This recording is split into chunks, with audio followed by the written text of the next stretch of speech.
Hello and good morning. I'm Jamey from Stonemaier Games, and today is the last live cast, not live play, but the last live cast of 2023. I'm so excited to be here. Chad, Dominic, Garrett, anyone else who joins in, I'm happy to be sharing the next hour with you.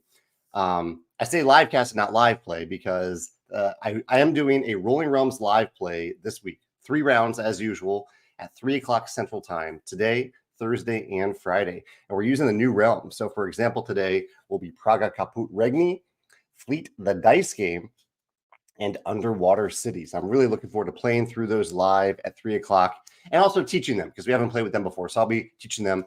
I'm going to try to review them myself before we begin because I haven't played them in a while. But yeah, thank you for being here for the last live cast of 2023. We have a variety of topics to talk about today, including among them is my recent video about positive player interaction. I really enjoyed filming that video. You all gave some great feedback about games that you love that have positive player interaction. That was my Sunday video from this past week. That was a really fun one to do. I love positive player interaction, and there were some great comments and questions on that video.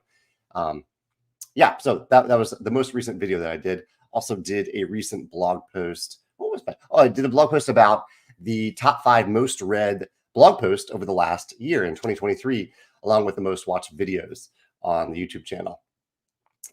So yeah, it was nice to look back and see which of those blog posts did really well. I'll read them off really quickly here if I can find them. Let's see. So the most read articles, and I also talked about a quick takeaway from each. I know the shareholder report was one of them, the 2022 shareholder report, the 10 best and worst decisions I've ever made, the announcement for the Wingspan fan art challenge, the One Ring and extreme rarity in games about the Lord of the Rings Magic the Gathering set, which feels like forever ago, but that was 8 months ago. It wasn't that far ago, long ago. Eager Mechs exploring the Expedition Surprise. Last year was the release, or this past year was the release and pre-order for Expeditions, and the stakeholder report. Yeah, fun to go back over that. Should have done that on my other screen. I always forget at the beginning of these live casts that I have another screen that I can use and that I can show your comments here too. Oh, someone's asking why it's so dark. Yeah, Monkey Butler says it's so dark. It is so dark because it's a dark, rainy day in St. Louis right now. I tried turning on the light, but I'll turn on the light and I'll show you what it looks like when I turn on the light. If I turn on the light, I get these striations. I don't know if you can see them. I'm pretty sure they're everywhere, but you can see these lighting striations from the lights. And so that's why I have to turn the lights off. Yeah, but it is pretty dark. Carlos says, congrats on APR being number 2 and Expeditions number 16 on the Board Game Geeks reviewers best of 2023 meta compilation list. That's pretty cool. Yeah, that's awesome. I'm glad those reviewers were enjoying our games this year. Carlos says, how do you feel about 2023? Were you able to accomplish everything you wanted? That's a wonderful question, Carlos. And actually, that segues perfectly. Carlos is so good at doing this. Segues into my question of the day, which is very similar, which is for the last couple of years, I've asked the question on the blog, and I will do so probably tomorrow, maybe early next week. What did you create in 2023? And what did you play in 2023 that were meaningful to you? So creation and play, both important. I think they complement each other well. And I'd love to hear your thoughts on that. What did you create in 2023 that was important to you? It can be any type of creation. There's no limitation to this. Whatever is meaningful to you specifically. And what did you play in 2023 that was meaningful to you? That doesn't necessarily mean the best game that you played in 2023. It could mean that you played a much older game, a game that was released years ago that you wanted to get to the table. It could mean a meaningful campaign experience, a meaningful experience where you played a game with a certain person or you taught a game to a certain person. There are no constraints here. But Carlos, I love that question. I'm going to be exploring it soon. One thing that comes to mind, I mean, I played a lot of things that were meaningful. That was maybe the one that's harder to answer because I often compartmentalize things by like top 10 list type videos and lists. But what did I create in 2023 that was meaningful to me? There were the releases that we had. So a lot of those, the creative process for the releases, like the Tapestry expansion, Expeditions, Apiary, a lot of the creative process for those happened before 2023, but still parts of that creative process still happen this year, late stages of them. So those were meaningful to me for sure. Like to have a sequel to Scythe at long last, to have Apiary, a game that not designed by me, designed by Connie Vogelman, but that I put a lot of love and time and effort into, to see that be released and be loved by a lot of people. That was really meaningful. And then things that haven't been released I can't delve too much into them, but there have been a couple games that I've worked on, some designed by me, some designed by others, that a couple products, I'll say products, not just games, that really seemed to come together this year really, really well. They moved along at a nice pace where I felt like I was making progress every day. We were constantly moving forward. That meant a lot to me, because it doesn't always happen that way with projects. Sometimes it's one step forward, two steps back, and that wasn't the case this year with at least some of the projects. Chad says, cool shirt. I'm glad Chad mentioned this. Yeah, I'll move Chad's comment so you can see it, but this is an Herbaceous shirt that that Ed at Pencil First Games was very kind to send me. I also received a nice shirt from James at Druid City Games, who's been showing off some of the photos for Tidal Blades 2. I have a shirt from James that you'll see in an upcoming video. It's a nice green shirt. But I wanted to highlight one other shirt, and these are great shirts. I love these shirts. I don't know if you can buy them, but I do want to mention something that you can buy. This was gifted to me by Meeple's Crossing. But recently, Meeple's Crossing reached out to me and said, hey, we want to send you a shirt. They've used some designs inspired by Stonemaier Games. We want to send you another shirt. And I said, okay. And I looked on their website and I was like, I've really been looking for a lightweight hoodie that has a zipper hoodie. Would you mind sending me one of those? And they did.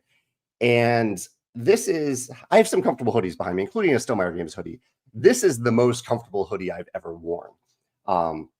It has, you can't see it on camera, but it has this like fuzzy inside, but it's really lightweight, has this nice zipper.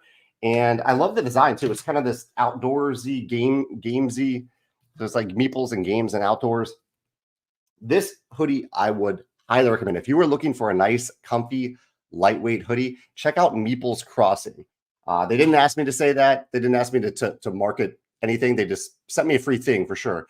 But really, I'm loving this. I'm wearing it way too much. In fact, I probably should wash it because I've worn it nonstop for the last 2 weeks over something else. But I highly recommend that if you're looking for a lightweight, super comfy, and also warm and fuzzy hoodie from Meeple's Crossing. And I think part of the key is I believe the material is Bella Canvas, which is always my favorite material. Yep, Bella Canvas. I think the shirt I'm wearing is Bella Canvas. It's a really nice, soft material, but I didn't know they made hoodies too. Looks like James mentioned the same thing Carlos did a second ago, the BGG list for content creator rankings for games. I haven't done my top 10 list, although I did want to ask you. So in addition to my question of what did you create or play that was meaningful to you in 2023, I also wanted to ask you if you have a favorite game of 2023, a game that was widely available for the first time in 2023. Do you have a favorite game? Does one come to mind? You don't need to do that. Not everyone needs to rank things, but if you do have one, feel free to mention it in the comments here. I am working on my list, and it will be a very difficult list for me to make because I think it was a really good year for game releases. Chad says, is it a gloomy day in Missouri? It is gloomy. It's cold. It's wet. It's raining. But I'm happy to be here for you. It's nice and warm and dry inside. Let's see. Ben Brent says, it's crazy how top 10 still dominate everyone's biggest YouTube videos. It is odd. It's an odd phenomenon. I have tried to make, sometimes I like when I do videos with other people, when I share the screen with other people, I often do top 5s or top 3s, and that's fun to do. It's actually sometimes easier to do that. But my default is still always just to do the top 10s. And it's not that people are like demanding them or asking for them. People have said they like them, but it's just when I think about a list of a category, I often try to come up with 10 of them. I don't know exactly why, but it does often default to that. So here's my question of the day, the question of what did you create or play this year that was meaningful to you? Chad says he created a new sun. I love that. And I had a few great playtests of a game that I'm designing. That's awesome, Chad. I'm glad to hear that. Ian says he both received Scythe and he designed his first game. Congratulations, Ian, on designing your first game. My friend Miles is here. He said creating disc stamps for your games that has been truly great this year. So Miles is the designer of not all of our discs. Our graphic designer did them before Miles started creating them, but all the discs that you've seen over the last, I think, 2 years and some upcoming discs as well. Miles is the designer of those disc off discs that we sell on our web store. And Miles said some games that were really meaningful to me to play were Darwin's Journey and the Fox Experiment. That's great, Miles. Yeah, I got to play the Fox Experiment with Miles. Ian created a board game club. That's a great answer, Ian. Yeah, Ian created a board game club that he is bringing games to many of his students.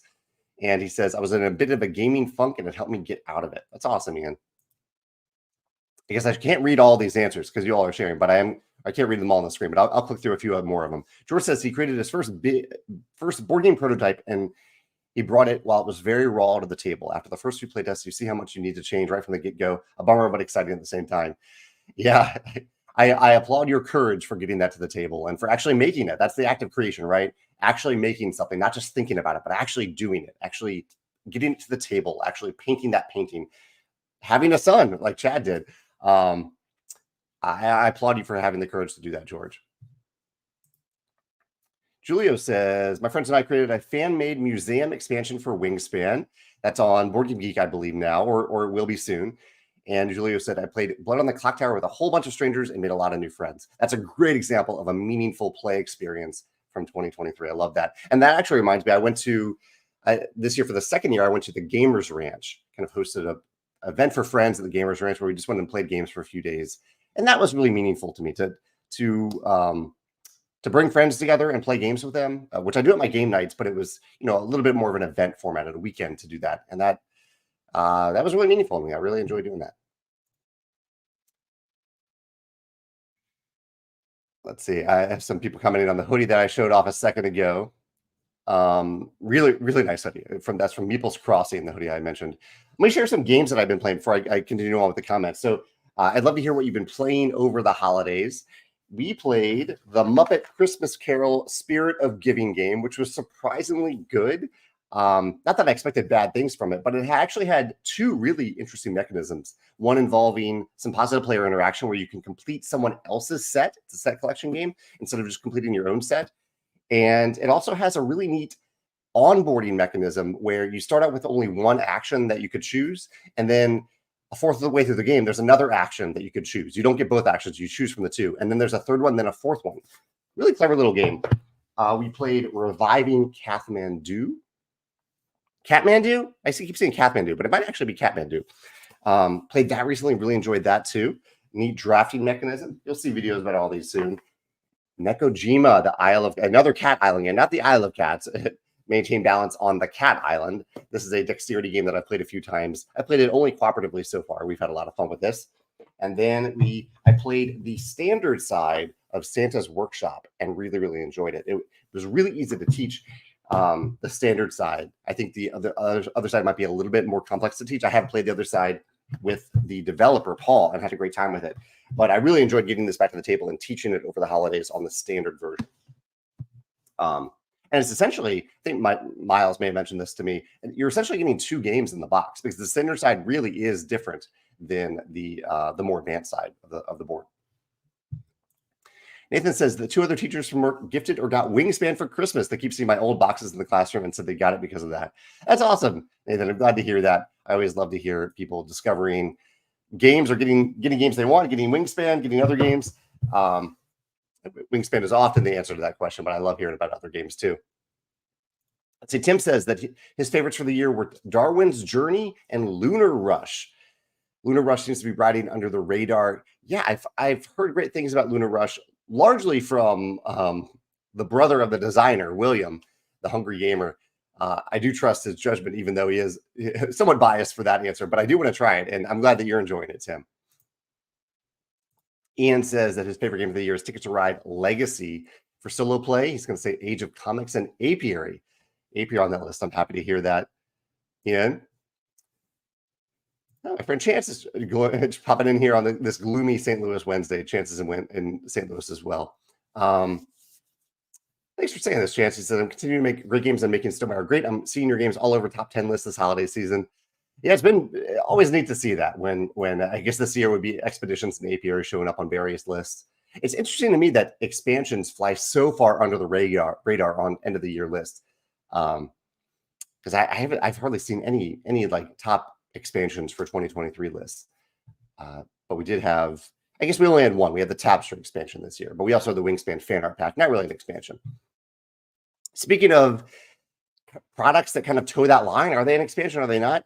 I am really excited to showcase the Tapestry revised, adjusted, and rebalanced Civilization pack next week. It'll launch on our website, our web store next Wednesday, January 3rd. I'm really excited about that. And yeah, because we put a lot of work into this pack. It has all 31 civilizations from the first 2 expansions and the core game, along with 2 slightly changed capital city maps.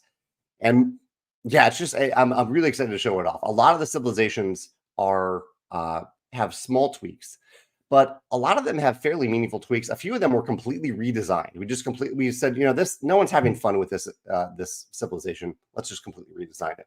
So I'm really excited to get that pack out there. I think it'll bring new life to your Tapestry experience if you are a Tapestry fan. So that's next Wednesday, the Tapestry revised, so many words for the title, revised, adjusted, rebalanced Civilization pack will be on our web store next Wednesday. And I do want to note, and I'll try to note this next Wednesday too, that we have another product that I'll be talking about next Wednesday. So this might fly under the radar a little bit. You don't necessarily have to buy this right away. If you want it, but you want to consolidate it with something else, you could wait until the end of January to buy it with something else. But if you do want it and you don't want that other thing, you can buy it right away. You can buy it even by itself. We've packaged it with this recyclable box material so that our fulfillment centers, if they pack it correctly, they should just put a label right here and they'll put it in the mail. So no extra packaging is necessary. Once you get the box, you can just recycle the box and put the civilizations into your Tapestry game. Yeah. Let's see. Brian says, without giving away your top 10 list, how high do you think Earth will rank in everyone's list? I don't know about everyone's list, Brian. I can only speak for myself. I have seen it on some top 10 lists. I even listed Earth as my #1 favorite game of all time as of September. I haven't actually played it a lot since then, though, so it might have changed a little bit. I'm sure it will be in my top 10. I know that, but I don't know exactly where yet. Amy says that she learned viticulture this year. That's awesome, Amy. It definitely was her favorite game this year, followed by Earth. It's like Wingspan on crack. Yeah, Earth does have that Tableau engine building feel of Wingspan with the natural theme, just like Wingspan. And I'm glad you learned viticulture too, Amy. That's wonderful to hear. Matifer says that they make cards for the Transformers trading card game after Wave 5, and they're working on their own board game. Congratulations on both of those. I hope you're having fun with your own board game. And congrats on making those cards for Transformers. I haven't played that one. Morgan speaks highly about the remake of Ra by 25th Century Games. And I agree. The art and overall graphic design, that the user experience created by Ian O'Toole is really wonderful. That will be, so I usually do a list of top 10 favorite new games. And then I do separate categories for like favorite expansion, favorite campaign game, favorite new edition of a game. So that this will be on that list for sure for me. Let's see, just scrolling down a little bit here. James is preparing to take the Japanese language proficiency exam in 2024. That's awesome, James. I hope it goes well. I'm actually working on refreshing my own Japanese skills right now because we plan to travel to Japan sometime in 2024. So I'm trying to trigger some of those old synapse gaps from the years where I was very conversational in Japanese, trying to remember a lot of vocabulary that I've forgotten over the years. Ben is excited about, he created a new game that took a lot of reworking. After 3 months of work, we had to start from scratch to realize the vision, but once we did it, all went smoothly. I can relate to that, Ben. I applaud you for having, again, I mentioned the word courage again, that the courage to scratch something that you'd worked so hard on. It's really hard to do that and then start over from scratch, but you can still learn from the parts of it that you had to scratch, even if it's the whole game. Charles says he dedicated a night per week this school year to get more of his students into high school gaming. I love that. I've heard from a few teachers this year, Charles, Ian, others who are bringing games to their students at school. I love that. Ian says he had 2 play tests and he got some great feedback. Always great to get feedback. And that's actually what we're talking about, meaningful gaming experiences of 2023. And that can be part of it too, not just play testing your own game, but also play testing for someone else and offering them feedback and helping to see their game and their vision grow. That's why we host the annual Stonemaier Games Design Day. And I could definitely see that fitting in someone's category for a meaningful gaming experience of 2023. Chance says that he also played Santa's Workshop by Elf Creek. Yeah, that was one of my holiday games. Chance, did you play the advanced side or the standard side? I'm loving both sides of it. Garrett, for some of his favorite games of 2023, he's saying Forest Shuffle, Ono Volcano. I haven't heard of that one. My Little Everdell, Dune Imperium Uprising have been the holiday games for us. Oh, these are holiday games, not best of 2023. Forest Shuffle, game that I really, really loved this past year. I could see that making my top 10. I've not played these other games on Garrett's list. George mentions Euphoria, Santa's Workshop, Between Two Castles, lots of Stonemaier games here, and Santa's Workshop. Another person said they made friends playing Blood on the Clock Tower. I love hearing that. These social games where you're meeting people, making friends. The one game I didn't show off here in my pile of holiday games where I feel like I deepened some friendships with people. I played Ito recently. Ito is a game that's like The Mind, but you give little clues relative to a question posed for that round as to where your number falls in a range from 2 to 99. Really like that. We also played a lot more Blob Party and had a great time playing Blob Party. That's a game where you were trying to write down the same thing as everyone else. And as you do, you form blobs where you kind of coagulate with the other people who said the same thing. And then you present as a single blob. You present a single answer from then on for the rest of the game. That might be in my top 10 list of 2023 as well. It's a really, really delightful game. Monkey Butler's trying Cat in the Box for the first time tomorrow. I love Cat in the Box. That's a wonderful game. Kevin says he designed some 3D inserts. I love this, Kevin. Yeah, we haven't heard anyone talk about gaming accessories that they've created this year. Or we've heard a few gaming variants, but not accessories yet. So, Kevin, I'm glad you had some meaningful experience creating gaming accessories, these 3D printed inserts this year. Dee Dee is excited to play Star Wars: The Clone Wars. So getting so many great comments today, so many great answers. Let me make sure I'm not forgetting anything from my topics. But no, I don't think I am. No, I think I'm good on my topics. I've talked just very briefly. I talked about the games that I played recently. Talked about a wonderful hoodie and shirts that I've been wearing. The hoodie's from Meeple's Crossing. This is from Pencil First Games. I said that I haven't posted my favorite game list of 2023 yet. I'm still working on it. I'll wait till the end of the year because I still have a few more games to play. I'm hoping to still get Sleeping Gods: Distant Skies to the table before the end of the year. So I'm hoping that'll happen. And what else? Is there anything else I'm looking to play? Yeah, that's probably the last game that I'll get to, last new to me game I'll get to this year. But you never know. I'm going to a game night tomorrow, playing games online tonight on Board Game Arena. So you never know. And we're also talking about what we created or played in 2023 that was meaningful to us. That's the other topic today. Andrea says that she played a couple games of the Fox Experiment, really enjoyed it. Such a unique combination of game mechanisms. Yeah, I've only played it once so far, but I had a great time. I needed to teach it to Megan because I think she would really love creating these adorable little foxes. Julio says, do you keep track of the new to you games you played this year? If so, how many new games did you play? So I do, but I also don't in a way that I can answer that question. So whenever I play a new game, I film a video about it. So I have I could look back on all of my YouTube videos from the past year and look at the games that I played in the last year, or at least the new to me games that I played. I also, whenever I play a game, I rate it on Board Game Geek, but that doesn't track exactly when I played them.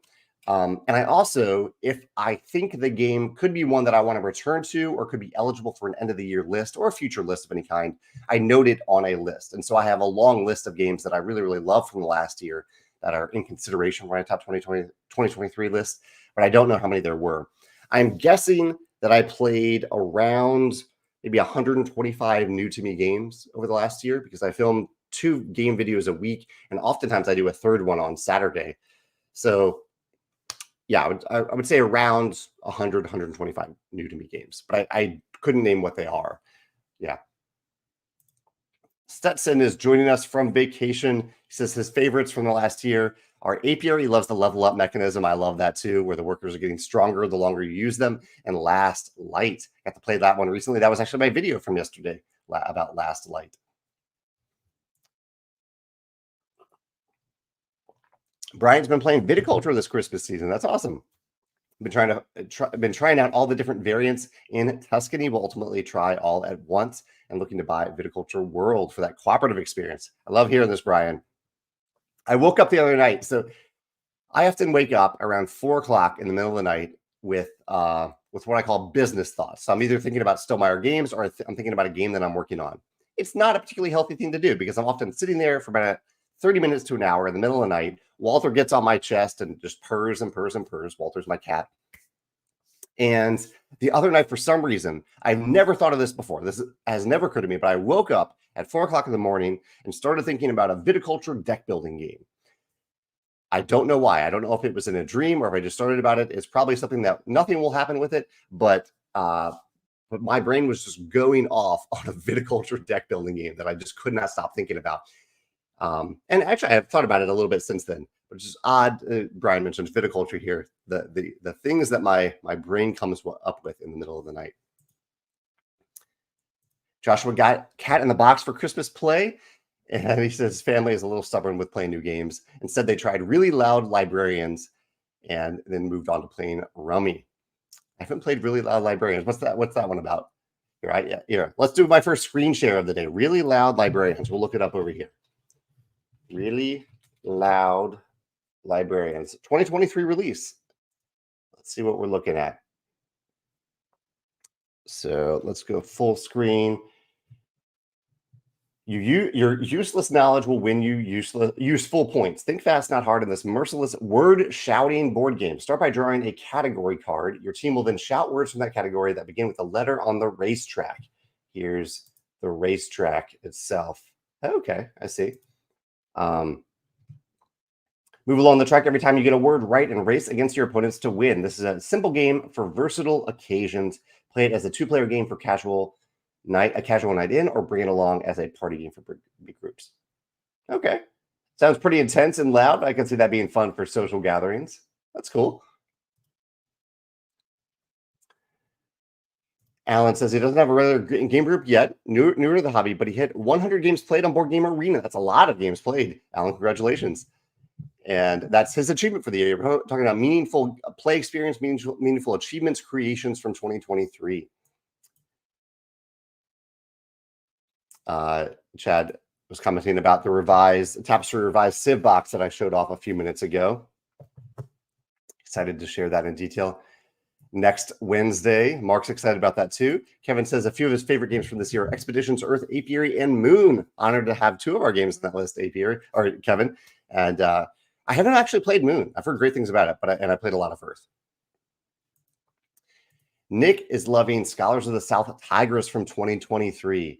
Yeah, that was a fairly recent play for me. I really enjoyed that one. That one definitely went into eligibility for my list as well. Julio is excited about the revised Civilizations. He says Tapestry is the top 3 game for him. Monkey Butler says, will the core sets of Tapestry be changed then, or do you need to get both the base set and the update in the future? So we're strongly leaning towards adding switching out the revised civs for future reprints of Tapestry. The one catch is that it'll be tough to tell when you're buying it. If you buy it online, it'll be tough to tell because we're not going to change the SKU. We'll probably put a little something on the box. It'll be clear from our website, but a lot of other web stores don't actually change the box image, even if the box image actually has changed. So we are planning to do that, but it will be tough to, I think, guarantee that you're getting that version if you buy it online. But we'll make it clear on the box. So if you buy it from our web store, we'll show it on the box there. We'll show it in the description. If you buy it on the in person, you'll see it on the box that it has the revised civs in it. It'll just be tough to see if you buy it elsewhere, I think. But yeah, we are planning on including the revised civs in future reprints of Tapestry and the expansions, the first 2 expansions. Ian says he's also new to games, and he says Wingspan was his favorite game this year. I love hearing that, Ian. Thank you for sharing that. It's what got Ian into gaming, and he got Wingspan Asia for Christmas. Awesome. Yeah, I hope you have fun with that one too.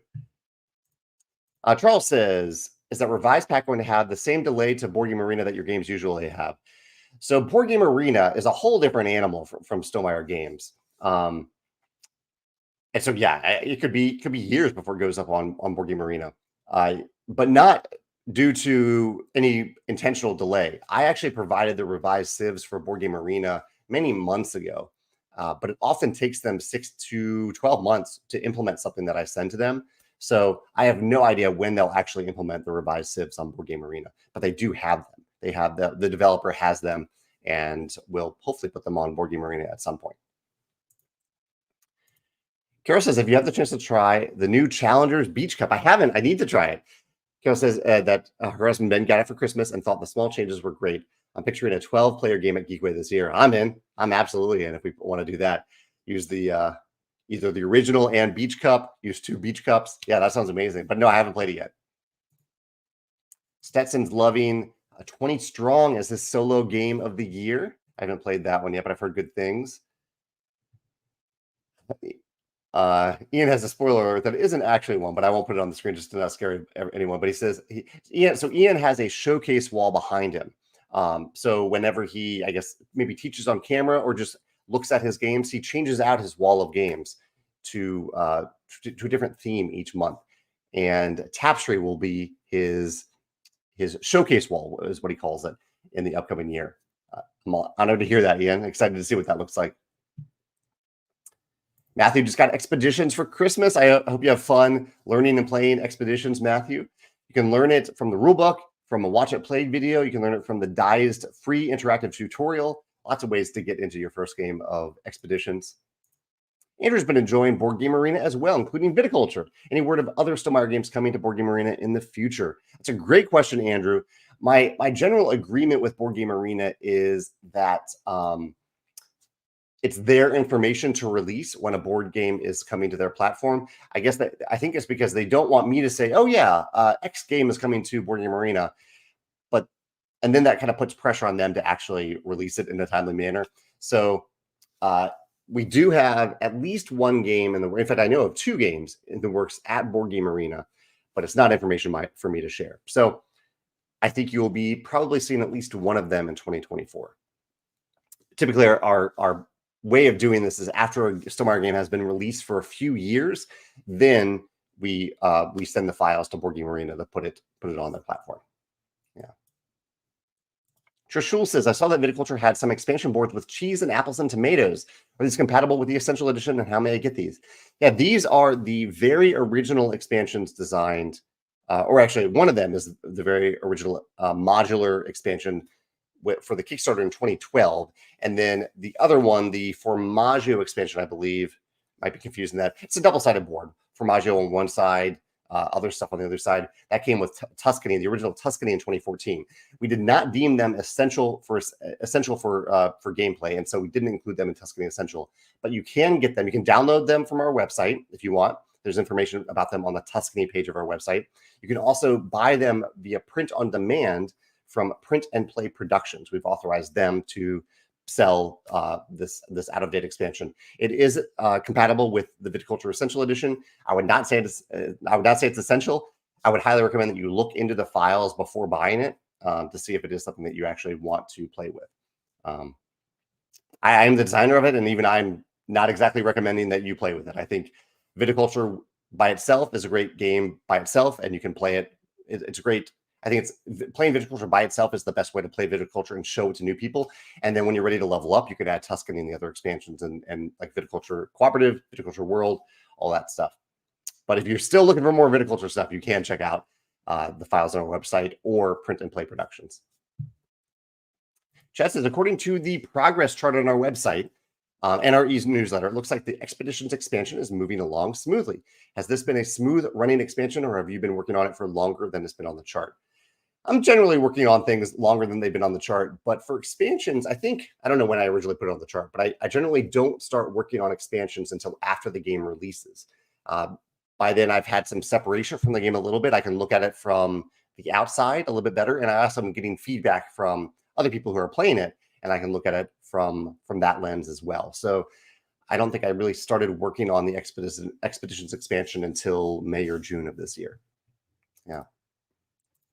Anthony got Viticulture and Distilled, 2 alcohol-themed games, and he's loving them. That's great, Anthony.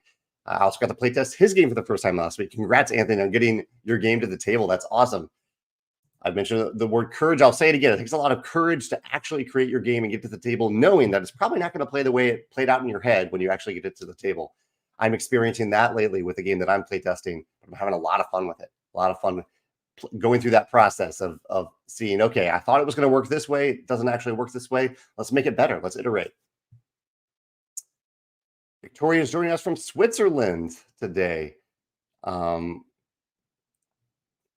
Stetson says that Dice Throne Santa versus Krampus was his favorite holiday game. I love that. I love that there are some games that are very seasonal, that you think of them at a certain time of the year, and Santa versus Krampus has to be one of those games. Victoria says, I took part in a local games festival in March, signed up to be in the organization in 2024. Such a wonderful experience. That's awesome. That's wonderful. Yeah. In fact, talking about most meaningful experiences, gaming experiences of 2023, events and conventions, and whether they're big events, small conventions. This is one for Victoria. We had the Stonemaier Games Design Day. I mentioned the Gamers Ranch event that I hosted. And Geekway to the West here in St. Louis, coming up in 2024 again. But that is always like a really meaningful experience for me. I love attending Geekway to the West. Chad says, Heat and Unmatched Tales to Amaze have been great games this year. I've seen a lot of Tales to Amaze on top 10 lists from 2023. I have not played it. Unmatched is a game that I've only played, I think, once. And I haven't played it. It looked, I am curious about it now that people have spoken so highly about it. It looked a little tactical, like a tactical combat game, and that isn't typically what I gravitate to. But maybe it's more than that, Chad. Let me know. Is it more than just a tactical combat game? Let's see. Matafor says that they got a lot of Marvel champions to the table this past holiday. That's great to hear. Ivan says, question for Apiary. Some of my friends say that the Queen track is too powerful, especially if you have the carving that gives you double points for the Queen track. I was wondering if someone else had the same experience. There is a thread on Board Game Geek about this. I don't think so. The Queen's favorite track does give you a lot of points, but it generally means that you are giving up resources, because one of the main ways to advance along that track is to get more resources that you can hold, and then you have to give them away. You have to donate them to the Queen. And so you're not really optimizing your game if you're doing that. Also, crucially, advancing on the Queen's favorite track does not give you any engine building benefit at all. You are not getting stronger. It is only working towards end game points. So it does feel good if you advance way far on that track. If you get to the end, 25 points, that feels awesome. That's a lot of points. That's about a fourth of the points that you need to win the game of Apiary. But in advancing along that track by giving up those resources, or even choosing Queen's favor over other benefits that can advance you in the game, can build your engine, can make you better throughout the game. It's not doing that. It is ultimately just end game points. So I don't think it's overpowered. And even with that carving, it does feel really good. When you focus on Queen's favor, you get to double those points, but you're giving up a lot of things to do that. So I personally don't think it's overpowered. Tim is also enjoying the game Blob Party, one of my favorites from 2023. Tim says, we pair it with Green Team Wins so that we can play it with 20 people. And it's trying to 20 people. Yeah, that's pretty cool. I would love, that's a great idea. Play Blob Party with even more people. That's really cool, Tim. I'd like to try that. We played Blob Party back to back with Just One, which is essentially the opposite of Blob Party. In Blob Party, you were trying to write down the same thing as everyone else, fully cooperative. Just One, also fully cooperative. You're trying to write down a different thing than everyone else to help someone guess a one-word clue. And it was harder to switch my brain over than I thought, to go from thinking of a unique clue to the same clue. It's tough to do. I'd recommend trying it. It's a good brain exercise to try to do, but I don't think I'll be playing them back to back in the future. I'll choose one or the other and enjoy both of them, but maybe not back to back. Carol played that Challengers Beach Cup and Horrified Greek Monsters yesterday. I had the pleasure of playing Horrified the American Monsters with Carol at Geekway to the West. Also Santa's Workshop and Micro Macro Crime City a couple days ago. I love people playing Santa's Workshop, and Micro Macro is also a wonderful game. Jeff said that Ticket to Ride Legacy was his most meaningful experience of 2023, and he's excited to play Apiary as well. And just like I mentioned for Expeditions, Apiary, you can learn it from a watch and play video from the rulebook or from a Dized free interactive tutorial. You can see all of those on our website if you're curious about learning the game in different ways. Thanks for getting Apiary, Jeff. I hope you have fun with it. Mark says his most meaningful gaming experience of the last year would be seeing his group grow bigger and being able to host a consistent game night in a local cafe weekly throughout the year. We're also able to group funds to gift the staff who served us throughout the year. Oh, that's really awesome, Mark. That's really generous of you. That not only Did you go to the cafe? Did you I don't know, hopefully, buy food and whatnot from the local cafe, but also give funds, give a little monetary gift to the staff that served you throughout the year to thank them for being there for you. That's really, really awesome. That's really cool, Mark. Thank you for sharing that. I was talking about how I've overworn this very comfortable hoodie from Meeple's Crossing. Blake says that his son Caleb hasn't taken off his champion t-shirt since he got it on Christmas morning. That's a couple days ago. Might be time to take that shirt off. But that's really neat to hear, Blake. Kevin says, did you enjoy the Survivor finale? Of course, it was an awesome finale. Yeah, I got together with some friends last week to watch the Survivor finale. He says, I have the draft scoring sheet I can send to you. Just let me know where is best. Yeah, send it to Jamey at Stonemaier.com. I'd love to see how it worked out for you, Kevin. That's really, really cool. Or just to see what the template looks like. That reminded me, actually, I don't know why, but of two other gaming experiences that I really loved in 2023. I did have the pleasure of going on the Star Wars Galactic Star Cruiser at Disney World. Unfortunately, it closed down in September, but that was one of the best gaming experiences I've ever had. And then kind of on the low budget end of that, but still very similar, I played the game of Den of Wolves, which is it's like a 6 to 8 hour mega game where you are playing essentially Battlestar Galactica in game form. You have your own ship. Played that this past year as well, and had a blast playing that too. So those are going to go on my list, I think, of really memorable, meaningful gaming experiences from this past year. Stetson mentions World Wonders. Heard a lot of reviewers speaking highly about World Wonders.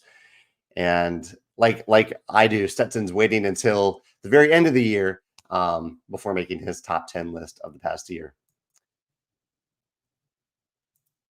George says, I guess it's very exciting to come back to a language you enjoy and revise. So I was talking about how I'm relearning or remembering Japanese and revising different elements while thinking about a future trip and what you'll be visiting and exploring. Yeah, it's neat to hear familiar word or hear words that I haven't used in a long time and trying to remember them, and also hearing some new words that I haven't heard before and trying to remember them as well. A dual challenge. I have plenty of time to do it. I'm kind of just listening to a little bit of a Japanese learning book as I work out every day, spending like 5 minutes a day doing it. So I'm doing it very incrementally and all vocally, verbally, trying to repeat it out loud. So I think it means my comprehension might be decent. My conversational abilities might struggle a little bit, but I think I'll be okay by the time we go to Japan. Carol says that she's been playing Veil of Eternity on Board Game Arena. Oh, that's exciting. I would play that on Board Game Arena. I've been seeing a lot of people talk about that on Board Game Geek, at least. Yeah, I'll have to check out that on Board Game Arena. Veil of Eternity. Dominic says, for him, Expeditions is apiary because they're the first games he playtested. Dominic's one of our wonderful playtesters, unguided blind playtesters from around the world who gives us feedback on our games. And Dominic, I hope you get to see your name on the box and see some of the feedback that you gave me and how I translated that into the final game. Hopefully you saw the positive impact it made. I really do appreciate your playtesting. Kevin says a few of his favorites from this year are Apiary, Moon, Sea Salt and Paper, Expeditions, Earth, and Imperial Miners. I am curious. I would say I'm the most curious to try out Imperial Miners. I love games with a mining theme for some reason, like Dwarven Miners. I don't know why. I love that theme. And I need to try Moon as well. Imperial Miners is on my Geekway list. I need to make a note before I forget that Veil of Eternity is on Board Game Arena because tonight is my Board Game Arena game night. Let's see. Veil of Eternity. Veil of Eternity. I'm not seeing it here for some reason. I'll come back and look a little bit later. Maybe I'm missing something. People are liking my midnight idea of a viticulture deck building game. Merlin's Manor played Santa's Workshop and Ghost of Christmas, good holiday themed games, absolutely. And Boop. Boop is a delightful game. I got to play that with my nephew a few months ago. World Wonders Mindspace at Hughes and Q's on Merlin's table. Stetson says that he works as a mental health therapist treating schizophrenia and bipolar. He does a weekly social group gathering for clients, and they loved really loud librarians. That's wonderful to hear. That's really cool. Yeah, I guess I read the description. I was like, this is a game about shouting out words. I don't like shouting. Um, so that didn't work for me, but I love that it worked for your group, Stetson. George is experiencing the same thing, having like work thoughts or design thoughts, creative thoughts early in the morning. And it's he thinks it's his subconscious work stress piled up. Hope it will go away soon. I hope so too, George. It's a good night's sleep, I think, is really, really important. Chris is speaking highly of the Diest app. I got it to play a game. It worked perfectly, planning on using it for apiary tonight. And it's completely free. You can sign up for like higher levels of it that you can pay for it, but everything that we provide on Diest, but I think so far is apiary, expeditions, and Scythe. I might be forgetting one, but I believe it's those three are all on the Diest app. James is playing the White Castle. That's one that I have not played this year, unfortunately, and I would love to play it, but I have not seen it yet. So I need to find that one somewhere. Not played the White Castle yet. Let's see. Carol says right now she is looking at The Witcher, Old War, Expeditions Earth, and Veil of Eternity on her list for 2023. Carol, I'm still hoping to play Witcher with you at Geekway this year if you want to get to the table. So we'll have to play that a big game of Challengers and Witcher at Geekway. Merlin's wanting to play the Welcome to the Winter. Oh, there's a Welcome to there's a Christmas one too. Patchwork Christmas too. Lots of it. Merlin, you're pretty good at thinking of these holiday themed games. Josh is popping in to say hi. Hopefully I get to play. Actually, this was meaningful to me too. I got to play disc golf with Josh and Corey and many other people. Some people who had not played disc golf ever before at Geekway to the West this past year. We spent about an hour, maybe 2 hours playing disc golf. And I had a wonderful time doing that. Daniel says, I played Spots for the first time. Spots is so good. Spots is really good. That I think I will make it eligible for my 2023 list, even though I think it technically came out last year. But I look at games that are widely available for the first time this year, and I think Spots qualifies for that. And Daniel says it went well with his mom too, along with The Mind. And a nice comment. Thank you, Daniel, for saying that. I hope you're enjoying the game design process. Man vs. Meeple popped in to say hi. He says, David, behind the screen here, or someone else from Man vs. Meeple, apiary has been a hit this holiday season, the only game to hit the top 10 list for everyone on the team and Man vs. Meeple. That's awesome. I love hearing that about apiary. I'm glad that it has resonated well with your group. Brennan is looking back at the question I asked earlier. Ooh, it looks like I'm a little behind on comments. Sorry about that. Yeah, oh man, I'm 20 minutes behind. I'll try to skim through here, maybe just look for questions for the last few minutes. He says, I created a game and joined, this is meaningful creations and plays. I created a game, joined a partnership for a new publisher targeting at welcoming games called Cake Pie Games. The game I played is Caesar's Empire. Congrats for being a part of the creation of Cake Pie. That's awesome. Okay, I'm going to scroll through and look for questions because I am way behind on questions.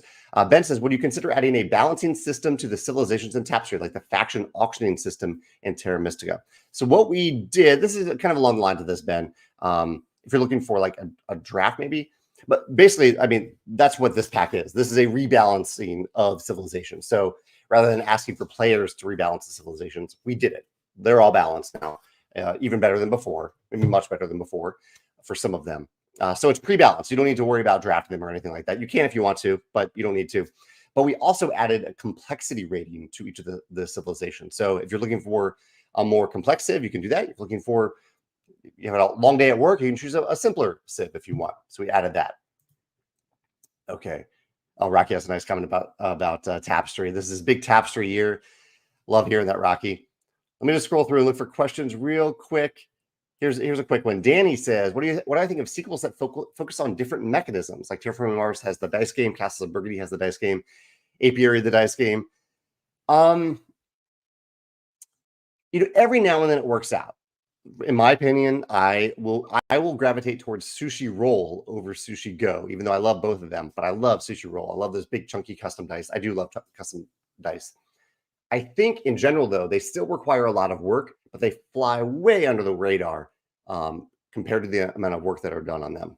So unless it's really, really special, it's probably something that we would invest our time and resources into. Um, Unless it really, really scratched the right itch. Because I think oftentimes, I don't know, there's a lot of reasons for it.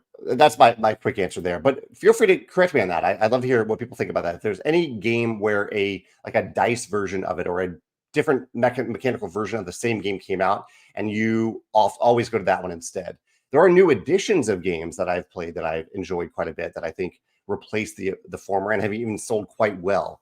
But with what you're asking, taking a specific mechanism and building a similar feeling game around that mechanism, I think is very tough to pull off. Okay, let's see. I know I'm way behind, so I'm just going through looking for questions for a minute. I'm reading some wonderful comments here.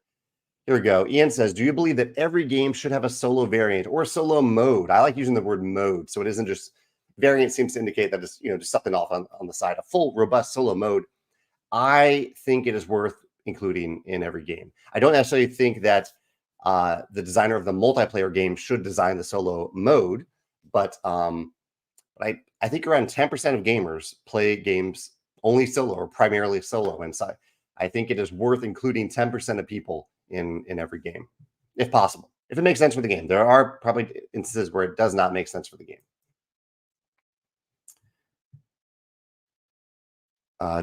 Sorry. So here we go. I will look at this because I commented on Stonemaier me maybe not being interested in it because it looked like a tactical combat game. Chat says it doesn't feel like a battle game, even though there is a tactical element. The focus is more on using your powers to synergize with your partner. That's cool. I love synergy in cooperative games and working together with partners. So that's good to hear. That has me a little bit more intrigued. Here, Andrew says, what do you think was the biggest innovation in the board game industry in 2023? Oh, that's a great question. I don't know if I have an answer off the top of my head. The biggest innovation in the board game industry. I am loving seeing more eco-friendly packaging. We are part of that. So I'm not going to shy away from that. We're part of that. We're putting more and more expansions and just boxes that are designed to be recycled, like the Tapestry revised Civ pack. We did this with the Tapestry expansion. Earthborn Rangers did it with their entire game. Not that the entire game is recyclable, but the entire game is very eco-friendly. So I love the eco-friendly innovations that we're seeing in games over the last year, especially when they don't sacrifice the experience at all. So it's a tough balance between those two, but I think that's a major step forward in 2023. I look forward to seeing more of that in 2024. Brasset has a question about, okay, what do I think is an easier or better transition? A tabletop game becoming a digital game or a digital game becoming a tabletop game? They have the skills to develop both and not sure what to focus on. That's a really interesting question. So I've seen a lot of video games that become very popular and then are ported over to the tabletop game. Carol mentioned The Witcher earlier. We're going to see Slay the Spire come out in tabletop form at some point in the future. Whenever they release it. It was already on Kickstarter in the past year. But what goes over better? I think it's pretty rare for a tabletop game to sell huge numbers of copies in digital form after the tabletop game is released, unless the tabletop game is very, very successful. We've seen it with Wingspan and even Scythe. Both have sold very well. And so we've seen them have both very successful digital versions. But I would say that you're probably slightly better off going with the digital version first and then turning it into a tabletop game. But I think it really depends on the game and how successful you can make either of them. I think either the digital or the tabletop version has to be very successful to get enough people's attention to then make them want the other version as well. Stephanie says, am I doing any BGG challenges this year? I hope you're having fun with them, Stephanie. I generally don't do challenges because I just want to play what I want to play. Not something for the sake of the challenge. But have you done one this year that you found fulfilling or meaningful to you? Here's a question. Sorry. I know I'm late, so I'm just scrolling through looking for questions now. Marlene says, how are you or other watching managing the darkest time of the year? She says, I've been drinking a lot more tea than usual. She says, I sometimes struggle with seasonal affective disorder. And it can be tough for others too. Yeah, I mean, if I had to sit in the dark all day like this, I would definitely experience that too. It's been fairly bright. The days are shorter, the nights are longer this time of year. I love the question in general. I think it's good to. I love that you're keeping your mental health in mind and aware. I try to do that. Trying to let myself sleep a little bit later than normal if I can, just like an extra half hour. It seems to be what my body wants to do this time of year. So I'm trying to let my body do that if I need to. Okay, here we go. Man vs. People clarifies the Veil of Eternity is on Alpha on Board Game Arena. That's why I can't find it on there. That makes more sense. But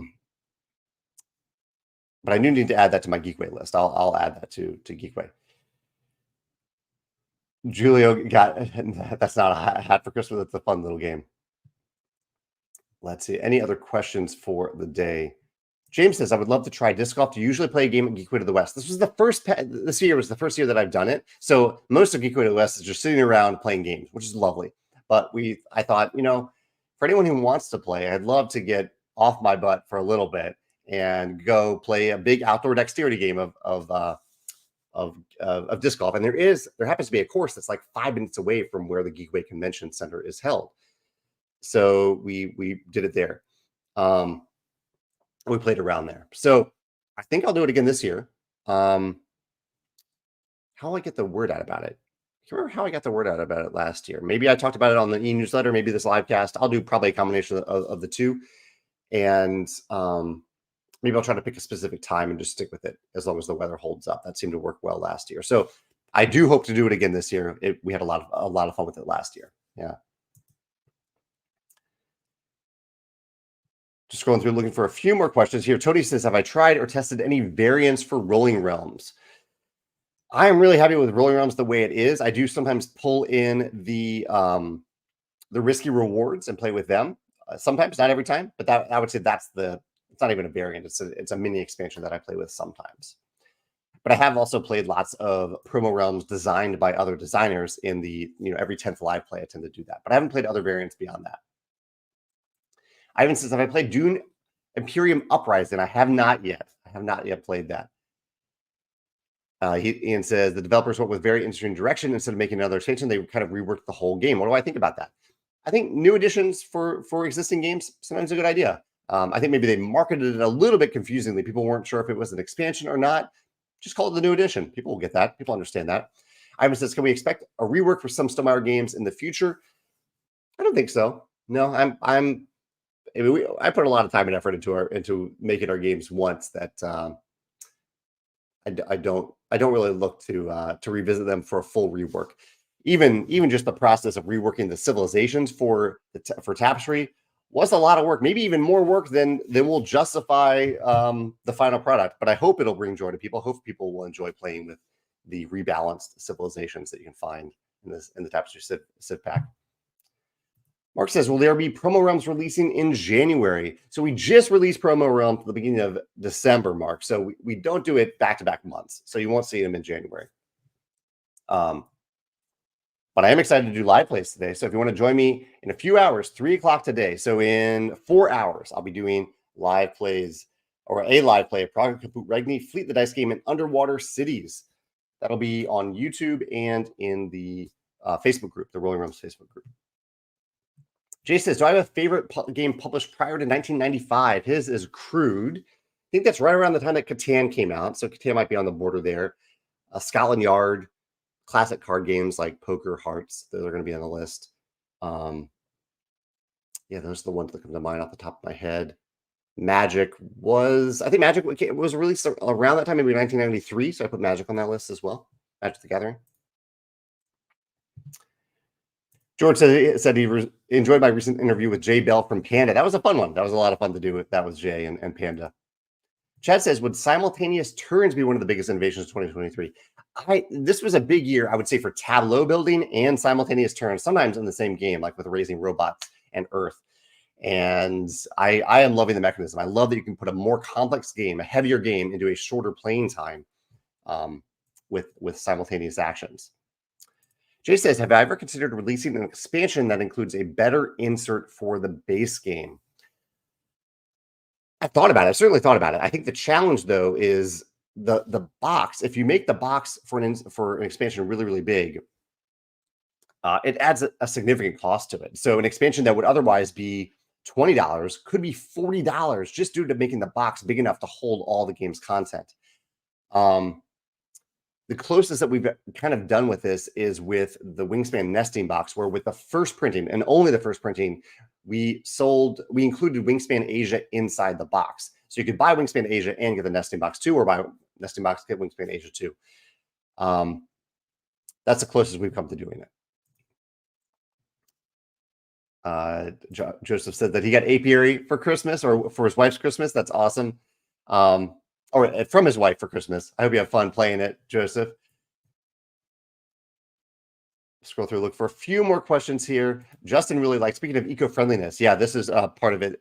CGE, Czech Games Editions, they announced a new material for making miniatures, essentially, out of a material that isn't plastic, but can be molded like plastic. It's a wood byproduct. I want to see more of that. I have Panda looking into that. Brennan says, when I'm in the car or in bed and I think of game design ideas, the issue becomes remembering them or writing them down, like getting out of the bed. And I really don't like to turn on my phone screen in the middle of the night, because then my brain really turns on and then I find it really hard to go to sleep. So in the middle of the night, I do not turn on my phone. I just hope to remember it. But otherwise, if I am awake and I have my phone and it's not in the middle of the night, I have an app on my phone, probably the most used app on my phone, which just sends an email to myself. So I use that app all the time for little ideas, where I can either type or say something in the app and send it as an email to myself to check later and process it and do something with that idea. The app is called Captio, Captio, one of the most used phone apps that I have on my phone.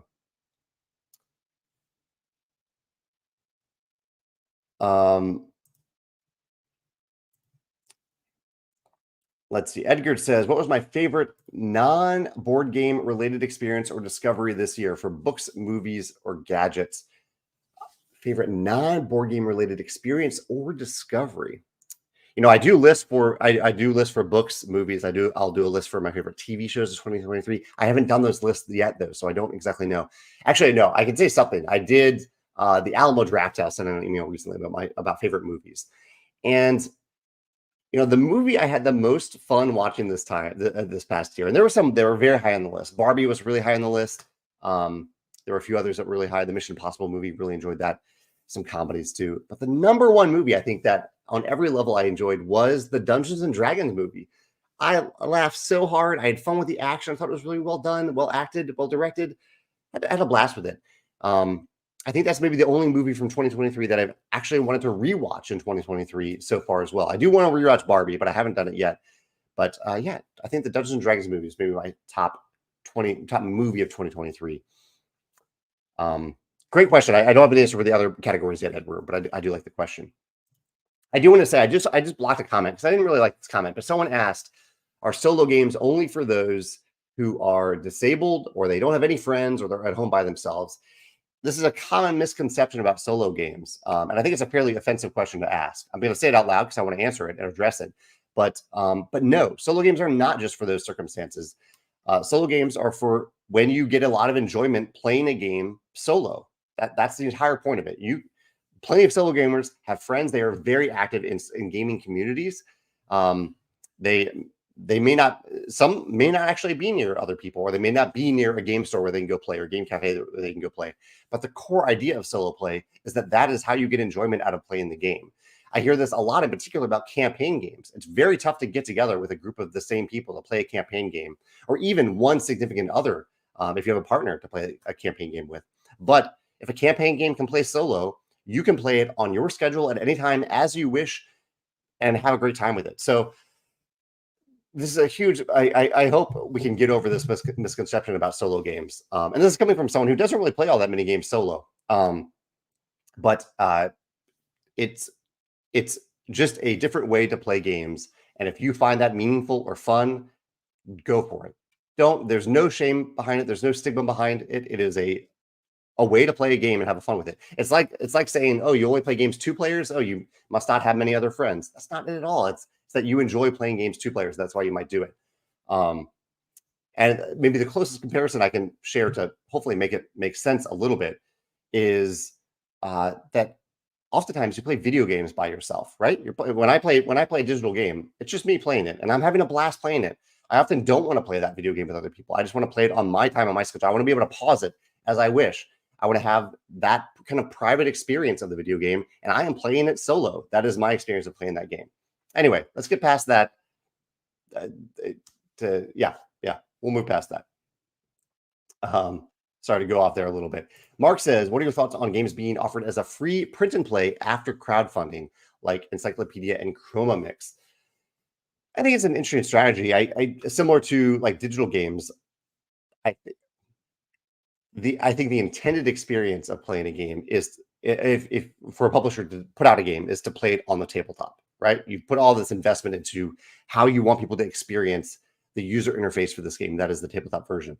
And P&P does allow you to kind of do that with some games, but it's still not the real components for the games. I do think it makes it accessible for some people around the world who either can't afford the core game, enjoy the P&P experience, who enjoy the print and play experience, or shipping is a big hurdle. Shipping can be a big hurdle. Sometimes you can't even get a game. Someone won't ship it to your area. So that is a problem too. So I think it is something to consider, but it isn't something that I think we're doing at Stonemaier Games with print and plays.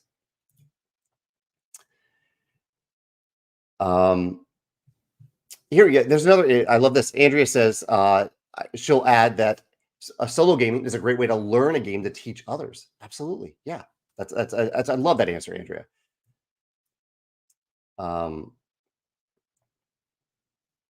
And I see some people answering the solo game thing in wonderful, inclusive answers. I love this. But I just want to say that you all don't have to. Anyone who plays games solo and enjoys it, you don't have to justify that to anybody. That is your joy. That is your time. That is your truth. And I embrace it, and I hope you embrace it too. If someone stigmatizes you about that, come to me. I've got your back every day about that. So, yeah, I love the reasons to share the reasons and maybe include people in that understanding a little bit better. But you really don't have to justify the way that you prefer to play a game is all yours, and it might be circumstantially different too. At different times, like sometimes I want to play a big, large group game. Sometimes I just want to play a game with one other person. I want to play campaign games with Megan. Yeah. James mentions in the irregular schedule. Anyway, yeah. So yeah, we'll end on that. Play games. So we talked about meaningful creation and play experiences in 2023, and I let's embrace that. I hope you all had some meaningful play experiences in 2023, and I hope that you continue to find them in 2024. I'll be there every step of the way. I want to hear about them. I embrace the way that you love playing games, and I look forward to seeing you in 2024 for the next live stream. Have a great Wednesday. Have a great week. Great New Year's weekend. Happy New Year's. And I'll see you on January 3rd for a massive announcement and the launch of the Tapestry revised, adjusted, rebalanced Civ Pack. I'll see you then. Take care. Bye.